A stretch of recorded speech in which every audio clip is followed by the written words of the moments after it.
Welcome to my May 5th video update. Let's start with actual video stuff. This past week I recorded an episode for learning photography out in my backyard. It was a sunny day and there was little gusts of wind, and so it was a perfect day to record the episode I've been not being able to record on using shutter priority. And so I gathered up all my gear, hooked myself up, and went outside to start the recording.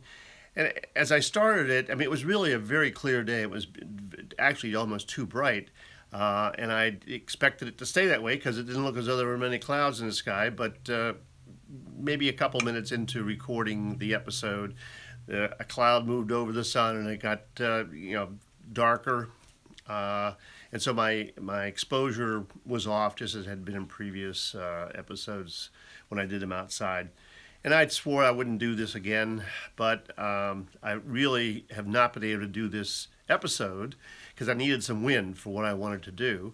And so I went ahead and did it. And after looking at it and looking at the footage, I decided to let it stand. It wasn't very professional, but that's the way it was. I needed to move on. And I'll maybe perhaps go back and redo that episode at some point in the future. But I'm trying to stay on a schedule. But on a positive note, it was the first time I've used my Smart Lav Plus with my iPhone 7 Plus, and to record audio separately from the camera. And I was really pleased with the results, especially because of the noise that there was around on the streets, and there's construction across the street from our house. All of that makes background noise that is undesirable in most cases. So that was the case here. Okay, and now to the toy. The toy is what's called a gimbal. And this is the Xeon Smooth Q. It just came out. And actually I got it sooner than I thought I would. I figured I'd ordered it a month or more ago, and it wasn't supposed to be delivered until the beginning of May, and I got it last week sometime, which wasn't the beginning of May. And a gimbal is used to stabilize your camera when you're trying to take moving shots. And this one is specifically made for a smartphone, and it will accommodate my iPhone 7 Plus and larger Android phones.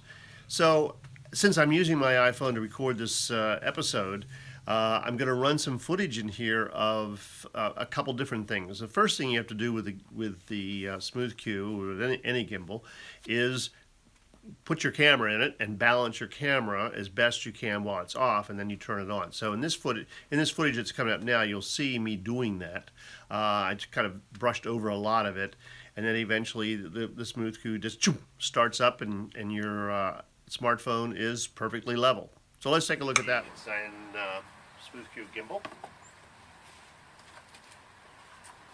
And have to take off the cover.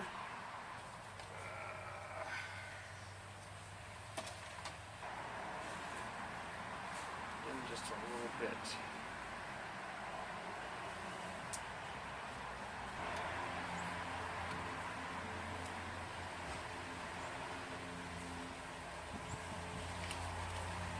Somewhat bound. Okay, there we go. Now goes on. I'm ready to go.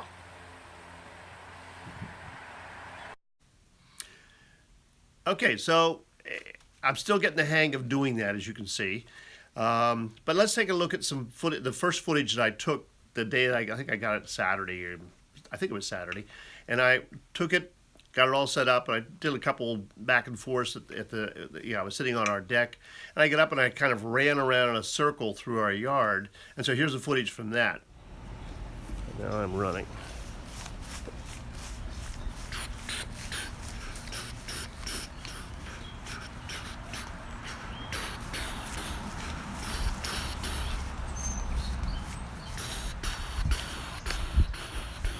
It's amazing, isn't it, how smooth it keeps the, how level it keeps the camera, and how smooth the footage really can be. And I'm not doing it perfectly right. There's a right way to hold it. There's a right way to kind of run, keeping your you don't keep your arms straight. I mean, I'm learning. I'm learning. So why did I get this thing? Well, let me first of all show you this clip where I was experimenting with it in selfie mode, if you want to call it that, the way people would use a gimbal like this to do vlogs. And in there I talk a little bit about just my real plan for it. Alright, so I'm trying out my new Xeon Smooth Q gimbal for my iPhone 7. It's very cool in that it has 3 modes, which I'm still trying to figure out, and I think I'm in the follow mode right now, which means if I move it, it's going to stay focused on my face. So if I move it over to my right, yeah, it's turning around and keeping me in the frame. That's kind of cool. And if I go to my left, and it's kind of askew, but it's working. But it does have possibilities.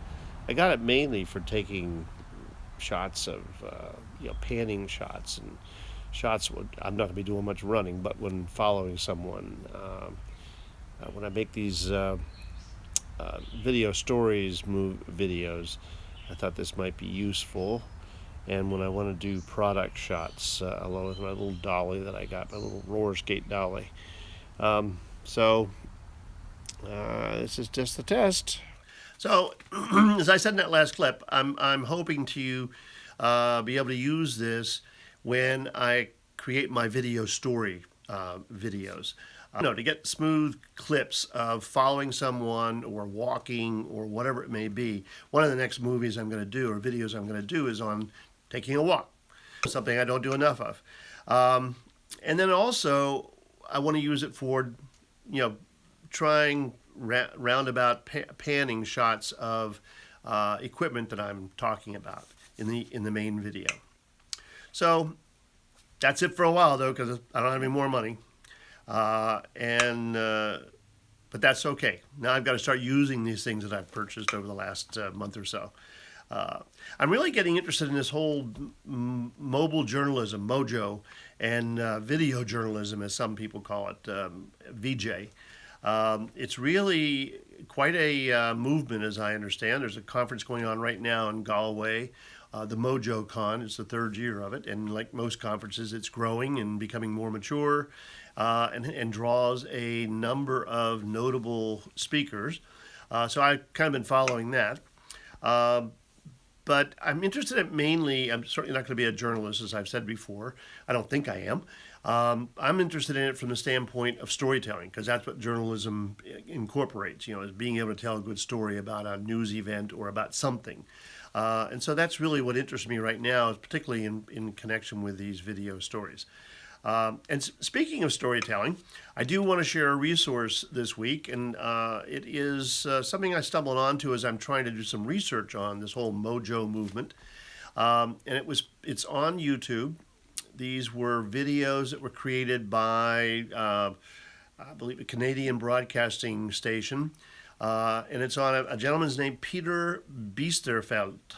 Who he was a professor of journalism. He's a documentary maker, so as a documentary filmmaker, he included this on his website, and it's a series of maybe up to 13, but quite a number of short videos produced by this station in conjunction with a school in teaching young journalists how to do video storytelling, if you will, how to do interviews, how to use, it wasn't really mobile in a sense, because they're doing it in studios in most cases.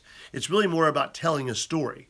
And the name of it is actually Storytellers, Television Journalism. And so it really is focused on the aspect of this whole movement that I'm really interested in, and how the best way to tell stories using video. So that's a resource you might want to check on. I'll put a link in the notes below, and I'll put a link to the Xeon Smooth Q and my blog and so on. So if you're interested, please check out those things, and I'll look forward to seeing you next week in my video update. Goodbye.